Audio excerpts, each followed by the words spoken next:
Men say I'm not emotional. Well, it's bullshit. The truth is you're emotionally handicapped, conditioned to cut off the part of you that feels. Now today I sit down with Jay Tibbs, a relationship coach and a father who guides people back into their emotional power without losing their edge. Jay breaks down why anger is your default cover-up emotion, how emotional shutdown shows up in your marriage as dissociation and fixing, and you'll learn the practical difference between being vulnerable and being a mess. And of course, you need to stay until the end because Jay shares the moment that he hit rock bottom. He was a new father, his testosterone had tanked, childhood traumas were triggered, he was driving fast with thoughts of crashing. His wife actually gave him an ultimatum that night, and that breakdown became the exact moment that she finally trusted he could meet her emotionally. And that's where we learn the biggest lesson for today. The place that you're avoiding is where your power is. Let's get into it. So welcome, Jay. You believe that men need to shut the fuck up and listen to their hearts and their emotional landscape. Now, coming from a man, what the fuck does that actually mean?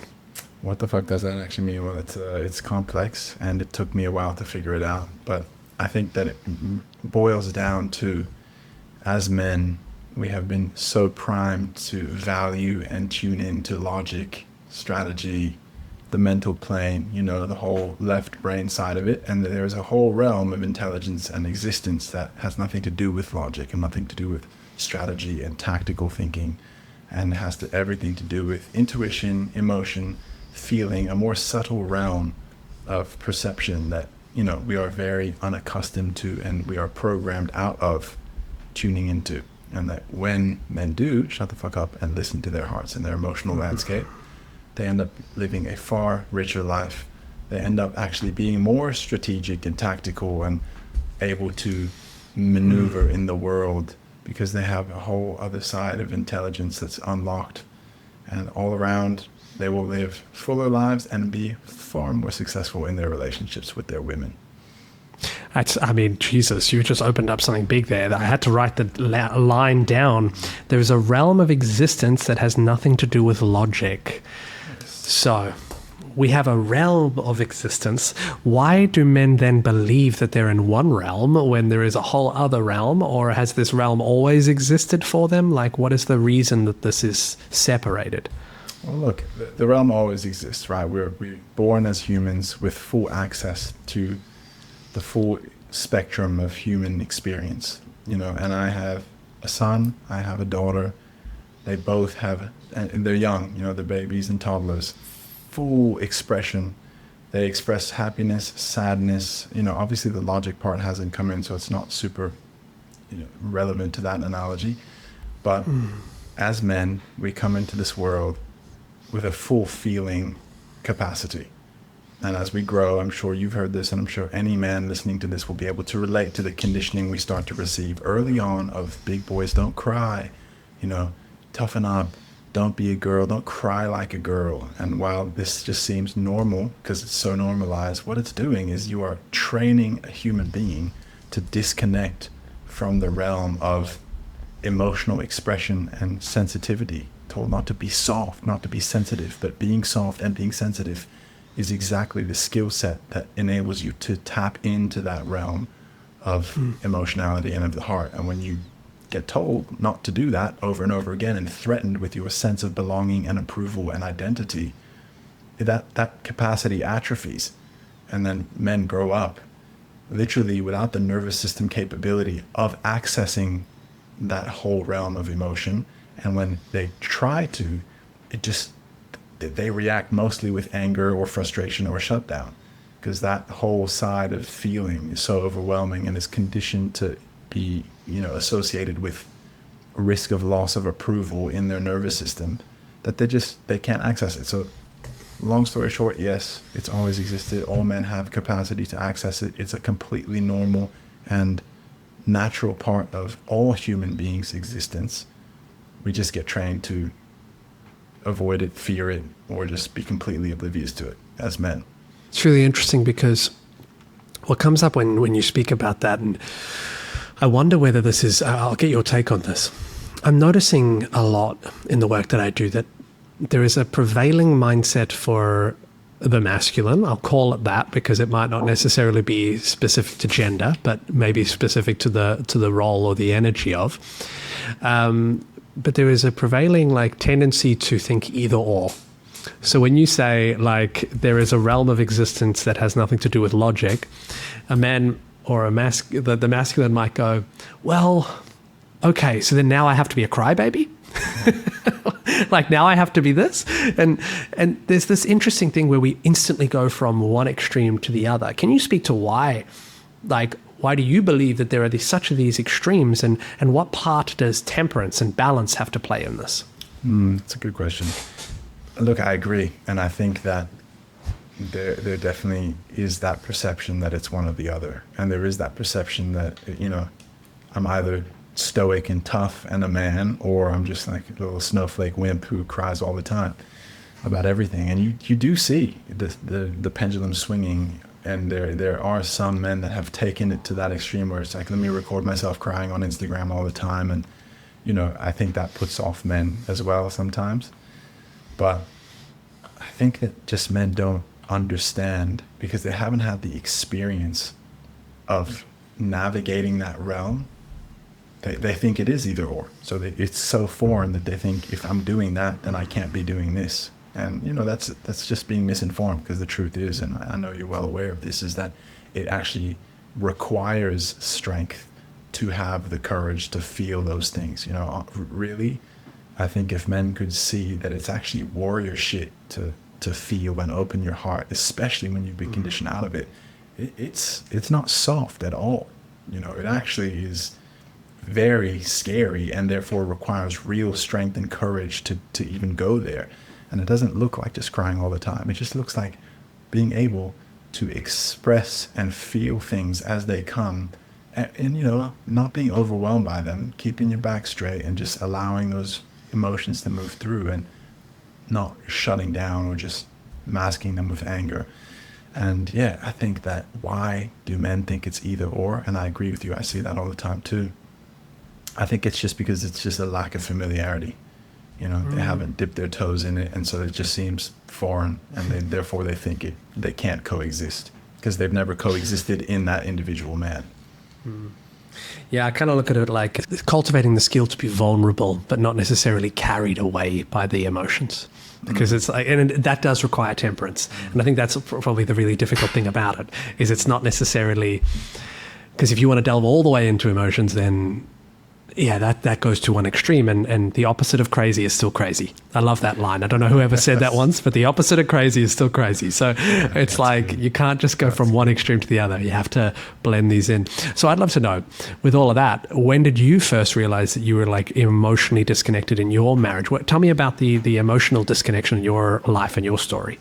If you're listening to this show, you're already asking the right question. How do I show up better? Maybe things feel harder than they should at home. Maybe you know something needs to shift, but you're just not sure where to start. Here's what I know. You're not lazy, you're not broken, you just never got the manual.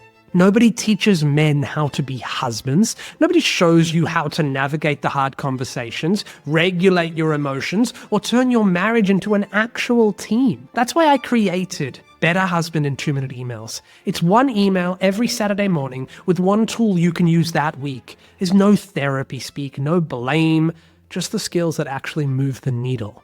2 minutes, one Saturday morning, that's your entry point. Because 3 months of focused work beats 20 years repeating the same damn pattern. Links in the show notes. First email lands this Saturday. Man, well, I'll tell a funny little anecdote. When I got together with my wife now about 8 years ago, I literally told her that I find it hard to relate to people who experience sadness because I just really feel like I don't have any. I feel like my life has been so perfect that I just don't have any shit. And she was like, okay, red flag, we'll see about that, buddy. And, that's hilarious because I had a whole host of stuff that I had to deal with. And I had a lot in my childhood that was very traumatic. There was stuff there. I just was a bit oblivious to it. So when did I realize? Honestly, I have to give credit to my wife, Sophie. She was the guide that led me into my heart to really start to recognize there's a bit more there than I had let on. And I think oftentimes it's the case that it's a woman that guides a man into his heart. And for me, it was certainly the case. And I started unpacking. And, you know, in the friction of relating and relationship and triggers getting triggered and mine and hers, I just started to uncover, whoa, man, there's a lot there that, you know. How did it show up? Yeah, show me, tell me practically. I'm big for practical. Yeah, cool, man. How did it show up specifically for me?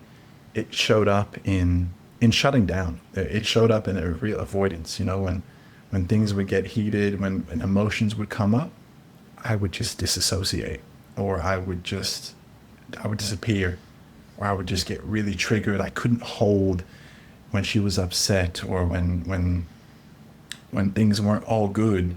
I just had no capacity to hold it. I would either just instantly try and fix it and try to manage it and manipulate it so that, you know, everything was fine, or I would disassociate and just kind of go blank. And it took me a while to realize that that's a response to something, you know, that inability to hold is actually coming from the fact that I haven't addressed certain things, and that what's coming up is pointing me towards that. And I would just do everything I could to not go there, you know. And then men's groups helped me understand that, just being with other men and not having the space to unpack that, reading, journaling, plant medicine. There was a cacophony of things that kind of led me to go down that rabbit hole. Gotta love it. Gotta love that rabbit hole. When you go down it, starts cracking things open. Yeah, it's something you don't love it when it's happening, though. I'd love to know, do you think most people, or most men specifically, do they think that they know that they're emotionally shut down? Or do you think it's so normalized that they can't even see it? I think there's a spectrum of men. I think there's quite a few men that just have no idea. You know, it's so normalized. This is the fish in water. You know, they even have the belief that that is what it is to be a man, you know. But I think that underneath the surface, even of those men, then there's another set of men that know, but they don't know what to do about it. But I'll go back to those men that think it's so normal. I think underneath the surface, man, we're all human, right? We all feel, even if you've repressed it, there is a certain layer of yourself that is dying to experience our natural spectrum of emotion. So even those men, I think there's a part of themselves, maybe just out of reach of the conscious mind, that is aware that, you know, they're emotionally stunted, and that is distressed by that fact, you know. And I think that you can see it in the mental health statistics in men, and the depression rates and the suicide rates amongst men. You know, there's something that's not right. And I think that just that inability for men to really access and open their hearts is very damaging, and men are crying out for it, you know. And sometimes they're just crying out for it and looking in the wrong areas for it. But yeah, it's felt. It's interesting because, you know, I noticed that there is something sickly at the heart of something. We don't know what it is, but we do know that when you start seeing the loneliness epidemic go up, you know, men not having friends, men not being able to name best friends, men not being able to say that they can actually spend time with other men. And then you get someone like me on Instagram that starts saying that they need to fucking step up. And then they're like, why are you, like, can't you see that we're hurting? You should just give us some, like, love through this. The interesting thing is, like, I've always thought that in a way this feels like our struggle at the moment as men, is to actually pull ourselves out of it, and to get to the point where we can feel. Because ironically, and I want to get your take on this, there's almost a belief of mine here that the men that do feel, you know, that they're really stuck and that they're like in a suicide kind of place, might be the ones that are most emotionally shut down. Yeah. They're, you know, they say that they're feeling, but they're actually, I think they're feeling the avoidance to feel. Yeah, they're feeling. What the do you pain. think of that? They're feeling. They're feeling the pain of the disconnect. Yeah. I think you're spot on. And I mean, I know you're spot on, because I was in that place. You know, I had a real moment of darkness where all those feelings were coming up, and this was after I had become a father, you know. So when you have kids, that just a whole new realm of feeling gets kicked into gear, you know. And if you got shit that you need to work on, that's gonna just turn it up a notch and really show you what you need to work on, you know. And I can relate to what you just said from experience of really being in a dark place and feeling, the pain of not fully feeling, and then cracking open and witnessing a remarkable transformation in myself, in my marriage, in my woman, and in the way she received me after having seen me crack open. And it just only benefit came from it, so I think those men are on the cusp, they're very close. Those men that are really struggling, that are really feeling that pain, I think that's actually a very poignant and potent place for them to be, because like they're right within reach of the breakthrough that will allow them to so what is up. Again, what does that breakthrough look like? Like how does a man, if he's listening to this, his wife's pushed him to fucking listen to this, these weird South African Australian men on the other side of the world, and he's feeling like he's really hurt and filled with emotions right now, or doesn't even know that he's hiding from his emotions, and he's got all this pent up feeling. Like, what the fuck does he actually do actionably here? This might seem vague, but let yourself feel it. If you're pent up and you've got all these feelings, just what happens if you stop fucking trying to stop feeling them? Like, we're so good at trying to stop the feeling. I want to, do this, do that. What if you just stopped that and you just allowed yourself to feel it? Fucking cry, man. You let it out, And then another thing is reach out to a brother, reach out to someone and tell them that you're hurting. That is a great way, because we're not supposed to open up in isolation. We're social beings. In order to open up, having someone to witness you actually lets your nervous system know, okay, like, I'm not alone. And on a biological level, like, if you're going to break down and cry, the reason kids come to you to cry is because when you're fully in that process, you are literally vulnerable. You know what I mean? You're not like in the external world looking around. A predator could come and get you. So having someone there to witness you lets your nervous system relax and drop. And just, even if it's virtual, it still kind of ticks the same part of the brain. Just call someone, let them know you're hurting. Talk about it. Practically talk about it. Talk to your wife. Let your fucking wife know that you're hurting. She might be pushing you. And the reason she's probably pushing you is because she actually wants you to crack open, and she wants to see the real you, which is warts and all. So if you can just let her know, let a friend know, call a suicide hotline. Man, speaking being vulnerable, I did that in that moment of just being fully down at the bottom. Actually, my wife is the one who said to me, you need to call someone, and she kind of put an ultimatum down. She told me, hey man, if you don't call someone right now, I'm leaving you. And I don't know how serious she was. I think she was pretty serious, but it was serious enough for me to call and just be, fuck, all right, I gotta do it. And it was helpful. So you opened up a few things there. Yeah. You opened up a few things on that, and there's a bunch of threads we could pull on, but I want to validate that, even talking about the wives aspect, and sometimes wives feeling like they just keep piling more on. It's a very interesting thing, is like, when you're hurting as a man, your wife doesn't know that. If you think about like her perspective, she's seeing you as a half present man.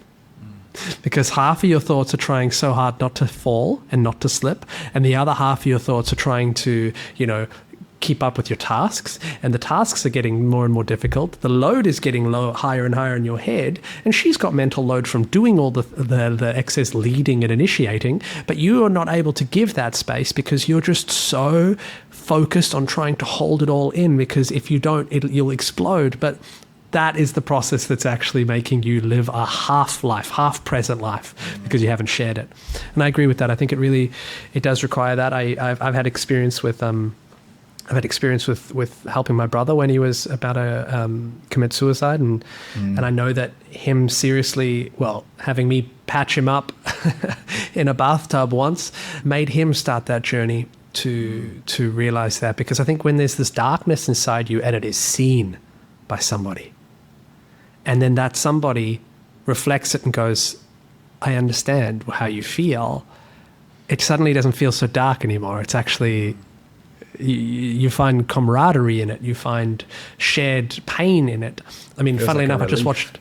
Yeah, exactly. And that's sometimes the best artwork out there is that helps you share pain. Absolutely. Yeah. The best poetry, the best songs, they're not the ones talking about how you be-do everything is. And, some of them are beautiful. The stuff that really strikes the soul, it's alchemizing pain and suffering. Yeah, I think that I would add that to. to your action. I would add that to your action list is alchemize your pain. Yeah. I'd add that. I always knew that when I was a musician, like that would be something that I always really loved was turning it into song. But you can actually turn it into anything. Man, you can alchemize it by going to the gym. Yeah. Some of the best athletes in the world are really just genuinely just getting their pains and struggles out. Man, listen to some of Mike Tyson talking, Yeah. I had a Dr. Scott Brennan. I don't know if you know him. He actually lives close to you. No, Dr. Scott Brennan. No. Yeah. So he works actually with the Rites of Passage Institute. Okay. And he's an Olympic gold medalist for rowing. So got the Olympic gold, I think, in Beijing. But he told a story on the podcast about how, he, to go and get that Olympic gold medal, came from his rowing mentor had died, and he put his hand on his rowing mentor's chest at 11 a.m. in Tasmania. And just as he put it, 10:59 a.m., he's like, I'm going to go win that gold medal. And then the clock struck 11 and went bang. And so all this pain that he had for losing his mentor had alchemized into that moment. And he pushed so hard, almost to the point of breaking him just every single day because of this moment. And it got turned into something, and it turned into something that's defined his life. Yeah. That's it. There's a lot of power in your sadness and in your pain. And if you leverage it, it can be incredibly powerful. But if you just let it fester inside and try to hold it, it's like having a extremely powerful working dog. Let's say you've got a Belgian Malinois and you're trying to just keep it inside, it's gonna fuck your house up. You got to let that thing out. Interesting. So this dog, it can be used for good, this wild dog inside. Yes, it can.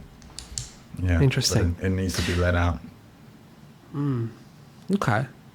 And can that be healthy? Absolutely. And Absolutely. how can it be healthy? It can be healthy as long as it's not destructive to other people in your life. If you're talking about letting your pain out, that doesn't mean go and just, abuse the people around you or project it. It just means expressing it. So is it healthy to cry in front of your woman and let her see that you're a human and let her feel your vulnerability? That's very healthy. Is it healthy to go to your brother and let him know that you're hurting and let him hold and support you? That it forges relationships. It brings bonds closer together. So it's very healthy. Is it healthy to go win an Olympic gold?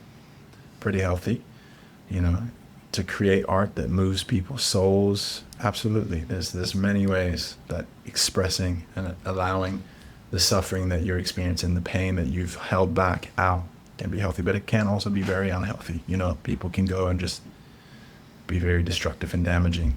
But that's usually come back to temperance, huh? Temperance, but usually what that happens is when they just, as men, I think anger is a very easy, it's an emotion that is a cover-up emotion for a lot of deeper pains and sadness and grief and stuff that is safe emotion for men, because we're allowed to express it and it's kind of glorified in some ways. So a lot of the times, if a man is sad, if a man is grieving, if a man is, feeling nostalgic or vulnerable or confused or scared, he'll just get angry.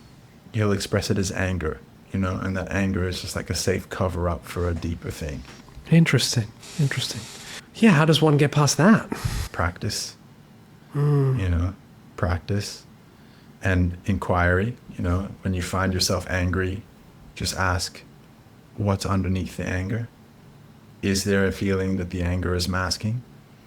Am I angry or am I sad? Am I angry or am I in pain? Just a bit of self-inquiry, or, if you're holding your brother accountable, if you've got a friend I know we were talking about the loneliness epidemic. Not enough men have this, but if you're lucky to have a close friend, then if that close friend is expressing anger, and sometimes ask him what's underneath that. Like, hey, bro, I can see that you're angry about this, but like, what's actually underneath it? And a lot of the times you'll realize there's pain underneath it. What about the inverse? I do have a few coaching clients that are like super rational, like to the point where they say that they don't even feel an emotion, and that even trying to feel an emotion, and you start saying where does it sit in the body, they go their mind is trying to think about where it sits in the body rather than feeling it. How do you unlock emotion if you're someone like that? Yeah, I mean, as I'm sure you're familiar, it's pretty hard to get past the hyper mentally fixated man, who's got zero practice in the embodied feeling of an emotion. I think that, somatic practices, whether it be some breath work or whether it be exercise or dance or something that literally gets the man into his body. It's one thing to think, and it's another thing to just be like sweating while you're dancing and in your body. You just naturally, the center of gravity moves into the body and out of the head. And I think just practices that, never mind about let's locate the emotion, but just practice the experience of just getting out of your head, whether that be through dance, through breath work, go get a massage, just go make love, go do something that doesn't require your analytical thinking. And my encouragement to those guys, hyper rational, would be dance, workout. A lot of the times they're not very embodied. I've experienced a lot of the times those types of men, they don't have a lot of experience with just getting into their body. So that would be the first step. That's the bottom. And I would say that they're probably also quite they avoid discomfort as well, because they've just lived a life and gotten through with just avoiding everything that they need to. And I think you sort of find, if you end up in a coaching room with somebody, you could probably find that way of living has its ceiling. Oh, yeah, it does. And that is why they feel the ceiling, but they just believe that something else from the mind must be the answer. Yeah. As Einstein said, you can't fix a problem with the same thinking that created it. Yeah. That's a great one. Well done, Einstein. Yeah, oh gosh, he did. So how much he felt? Oh, I think he felt a lot. I mean, I've read a lot about him in, I think it's Mastery by Robert Greene, one of my favorite books. He talks about Einstein and how Einstein was just so fixated on specific problems, and he was not regarded as a genius at all for a very long time, because he wouldn't do everything the way that other people would, and he actually found different ways of thinking. Gosh, we're going on a tangent here, but Einstein. Oh, I love it. I love it. I don't know if you love it, but it's my podcast. Fuck. You lead the way, my friend. I'll lead the way. I'll share this one thing because I love it. Essentially, Einstein believed that even the human language was a little bit too limited for some of the ways that he was thinking. And so he would think of the fields in pictures and images because he could get more information out that way. And I think actually, here we go. Here I tie it back in. I feel as if sometimes we're also limited in language too within the emotions. Absolutely. Because, there's loads of times where your wife might just be like, what's wrong? You look angry. And you're like, I'm not angry. Say it in that way. But there is another thing going on. There is another thing. And to touch on that, I think this is good. So my wife actually told me this word, alexithymia. Do you know what that is? And I'm pretty sure it's alexithymia. I had a whole podcast on alexithymia. Okay, so you do. Fantastic. I think, and do you know of a man named Jason Wilson? Nope, that I do not know. He's a brilliant man, men's coach, speaker, mentor, and he said something really beautifully that I will, use.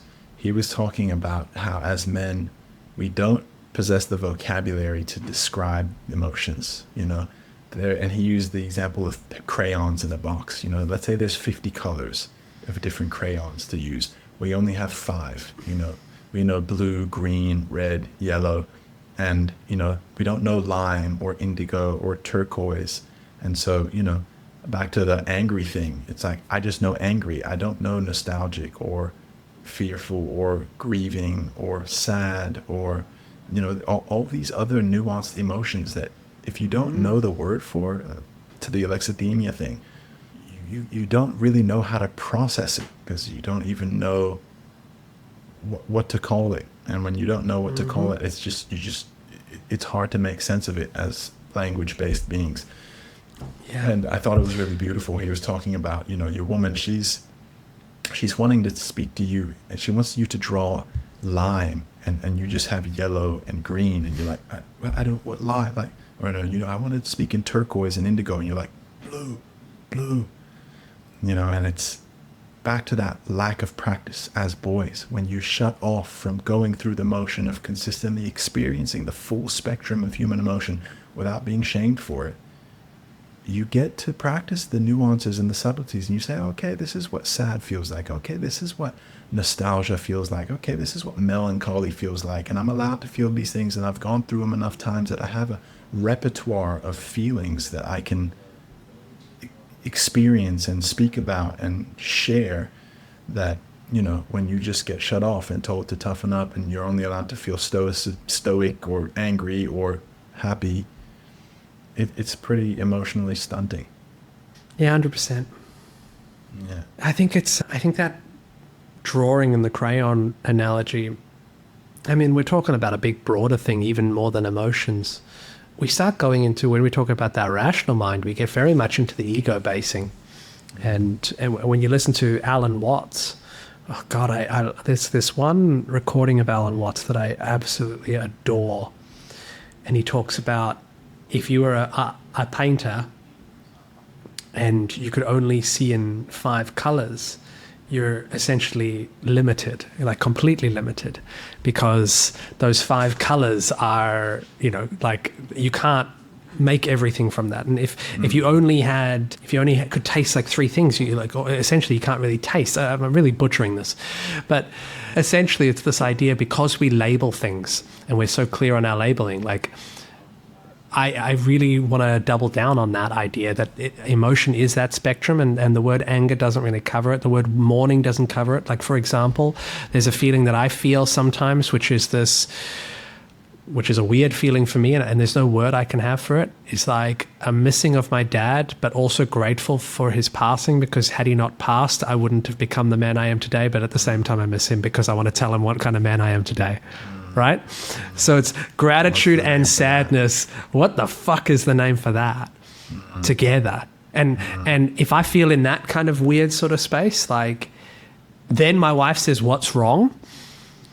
And if I, and you know, like most men will know this, if you don't answer the what's wrong question correctly, then, you know, sometimes it can lead to World War III, because essentially you might be lying or pushing it away or something like that. And I think I just really push for using the words, I don't know. Yeah. I don't know. I'm figuring it out. Like, it's not denying it, but it's, I don't know. Yeah. Or what you just said before was a pretty good description, you know? Yeah. It feels a little bit like this and a little bit like this. Don't have a word for it, but that's how I feel. Yeah. Yeah. Yeah. Yeah, and I think also just not being ashamed to not know, you know? I think a huge part as well when it comes to this realm is a lot of men have been conditioned to tie their worth with their competence, you know, this performance piece. And so when you have no idea, you feel ashamed to say, I have no idea. You know, we don't like the idea of having no idea. No idea. You know? And so rather than just saying, like, I have no idea and let's explore. And for me personally, that's been the case many times where I didn't know what I was feeling. And my wife was like, what's wrong? And I didn't even know something was wrong. You know, I'm sure almost every man who's in a relationship with a woman has had the experience of her picking up on your emotional state before you even did. And, you know, being like, hey, something's off. And you're like, no, I'm fine.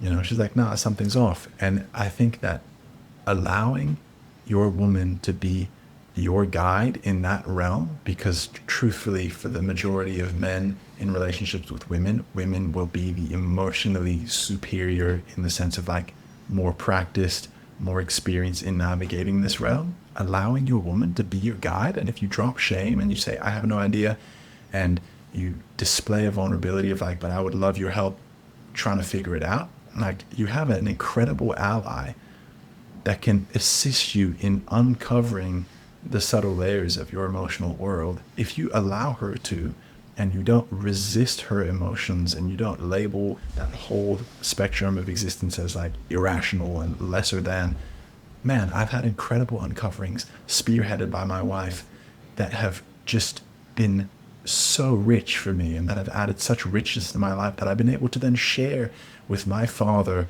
and members of my family, you know, that I wouldn't have had I not allowed her to guide me in uncovering what actually is there when she asked me what's wrong. And I was like, nah, I'm good, nothing, or I don't know.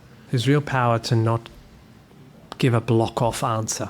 Yeah, there's real power to not knowing, because when you admit that, then you open yourself to learning, you know. But if you just shut off, then you're closing that door to discovery. Yeah, because then also, even when you shut off, like then you might get into a fight about your own emotions, which then gets you annoyed because you're like, why are you even... Now I gotta be fighting you. Now I gotta be fighting you and this emotion. Yeah, now I feel these feelings. Now I'm feeling even more feelings, and now you're pissed off. And I don't know what pissed. Oh yeah, I don't know what that all feels like. Man. So there was a moment which was quite vulnerable that you shared on this. You know, you mentioned ending up on a suicide hotline.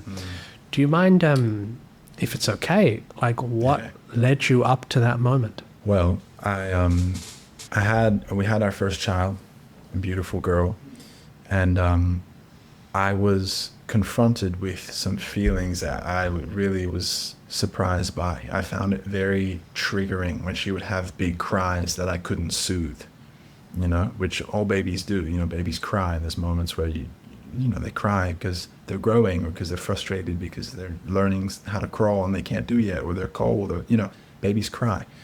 And, you know, they always cry for a reason, whether we understand it or not. But I found it very triggering when she would cry, you know, putting her to bed and she's crying, just releasing the stress of the day, that I would get triggered, I would get frustrated, you know, and I would have moments where I would feel frustrated, and I would be like energetically frustrated at my innocent baby girl, you know.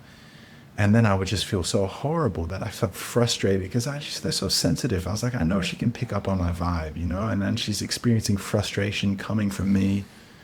She's an innocent child. I just felt so horrible. But just, man, these feelings would come up, and then I would tell myself, look, babies cry, it's okay, you know what I mean? Like, there's nothing wrong.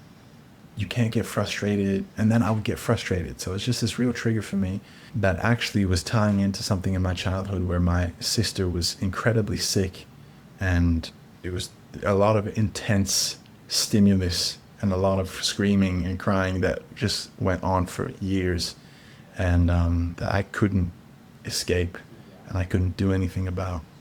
And when my daughter was crying and I couldn't stop her from crying, it really like brought up like my biggest trigger from moments where I felt unable to help someone that I really loved who was suffering a lot. And then it spiraled into guilt of me feeling frustrated at my daughter, and it just brought up all sorts of shit that I felt incredibly trapped in. Not to mention that when you become a father, your testosterone drops like, you know, up to 25, a huge testosterone drop, which affects your mood. I didn't know this. My hormones were all different. And becoming a father is this huge identity shattering initiation that alters your mind completely. I didn't have anyone to talk to. I was one of the first in my friends groups to become a father. So it's a cocktail of like real deep, biggest trauma from childhood triggers coming up, testosterone tanked, identity shift. And tell me about the testosterone tanking. That's a thing. Yeah, it's a thing, man. And if you're on the journey of having kids, know this. And actually, with a friend of mine, we ran a circle for new and expecting fathers, and one of the speakers, who was one of our guest speakers, came and talked about this of how your testosterone plummets when you become a father. Up to 25%, 30% drop in your testosterone. And the testosterone is the hormone responsible for you feeling of vigor, feeling like you can handle life, going and getting it, and you just tank. And Why?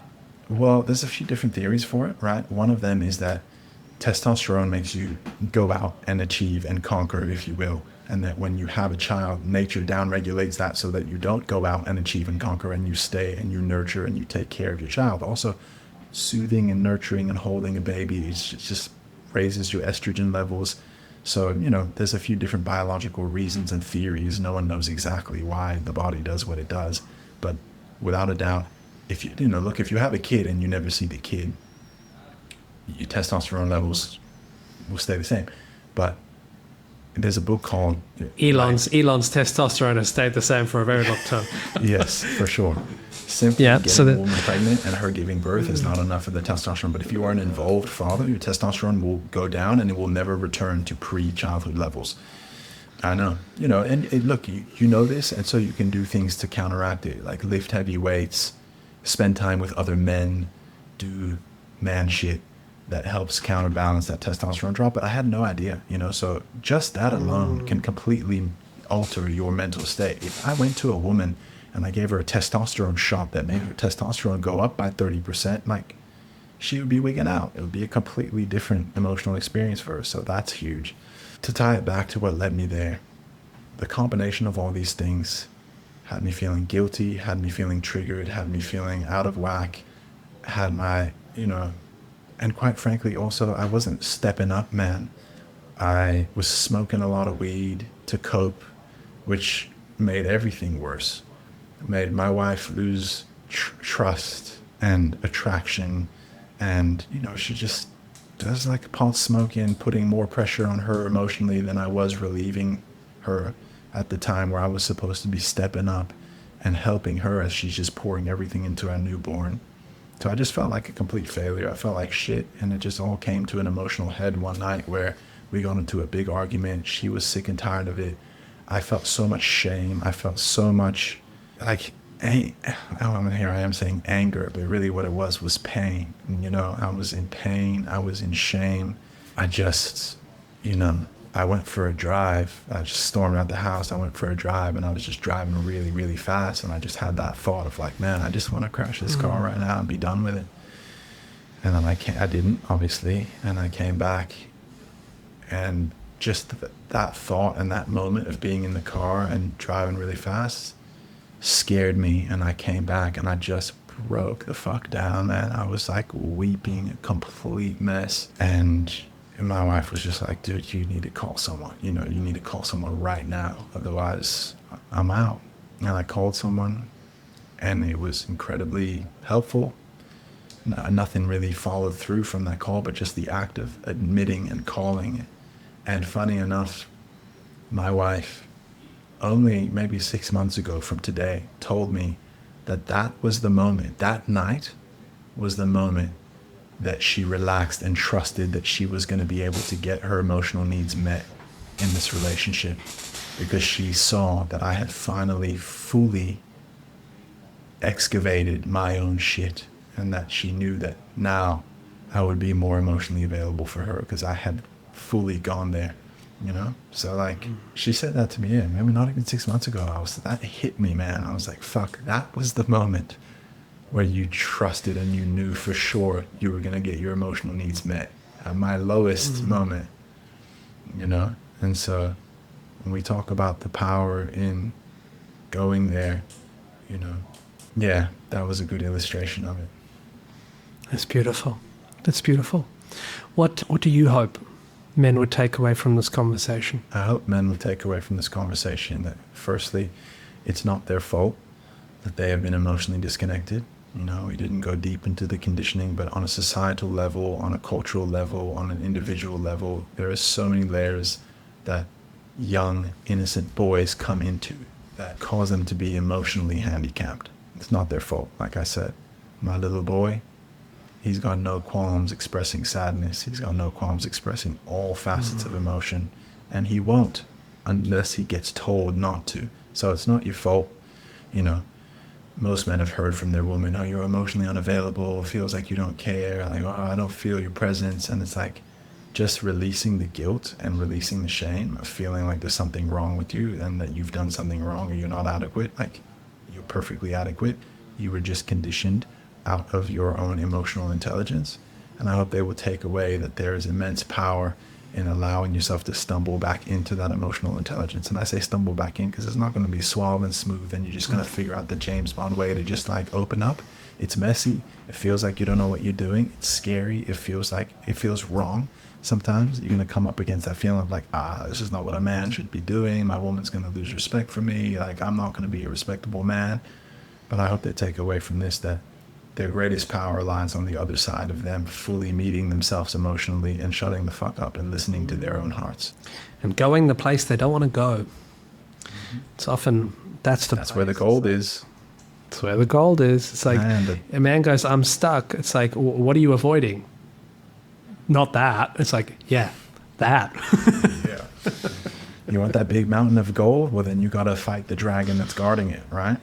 Yeah. Yeah, and that dragon's literally the one place that you keep avoiding. Yeah. Really beautiful, really beautiful. So how can listeners connect with your work or learn about what you're saying? I'm active on Instagram, at Mr. Jay Tibbs. I don't know if you can pop that in the show notes. Or I will. You do this podcast thing. But yeah, that's where they can find me. What are you working on at the moment? What's really big in life for you? Yeah, what's big in the life for me right now is I've got 2 guides that I've released. One guide called The Art of Meeting a Woman Emotionally that delves exactly into this. It's like 104 pages. That's a good resource for men. And then another guide for women called The Art of Unlocking Your Man, because I think that, there is a lot that women can do to facilitate the thing that they want from their men. And there's unfortunately a lot that they do that accidentally gets them the opposite result and ends up shutting their man down more, and so just a guide that gives them a bit of understanding and perspective on just what's going on for their man, and gives them something that will hopefully facilitate a bit of compassion and patience and understanding that they're not dealing with someone who's entirely emotionally whole, and that there's some catching up to do. So yeah, those 2 things I'm working on, and then a longer course that I'll be putting together with a bit of cameo from my wife for couples as a bit of a relationship revival roadmap. Beautiful. Yeah. Thanks so much for coming on today. Man, thank you so much for having me. I really appreciate you. I appreciate your work, and it's been inspiring to see all the things that you're speaking about and just the work you're putting out there and helping men show up and lead in their marriage. And yeah, you're a star, bro. Appreciate it, man. That's the episode. That's all I got for you today. I just want you to remember you're not alone in this. Make sure you subscribe to stay connected, of course, and comment your win, because every time a man sees other men winning, they don't feel alone anymore, and I love that. Tools are in the show notes, starting with the Better Husband in 2-minute emails. Let's build this together. I'll see you next week.